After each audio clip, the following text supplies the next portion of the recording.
New reports say that Boeing is nearing a deal to acquire Spirit AeroSystems, just one day after Spirit laid off more than 300 employees.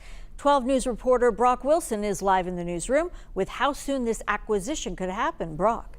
Yeah, Christy, Boeing first announced plans to buy Spirit back in March, but talks quickly slowed after Airbus, another one of Spirit's customers, threatened to block that deal. Today's reports indicate Airbus and Boeing could be close to coming to an agreement on how to split up Spirit's manufacturing, with each company taking a portion. Now, this all comes as both Boeing and Spirit are experiencing difficulties, with Boeing trying to gain more control over the Wichita manufacturer after January's mid-air blowout of a 737 MAX jet door, and Spirit struggling financially. Newman University business professor Dr. Larry Straub says considering all the parties involved, it's not surprising the deal is taking this long to finalize.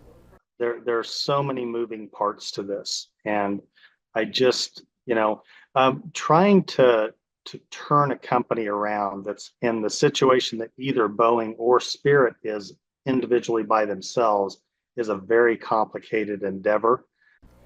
As of now, no timeline has been determined on when the deal will be finalized. Reports say it could happen in the next few days or weeks. Christy.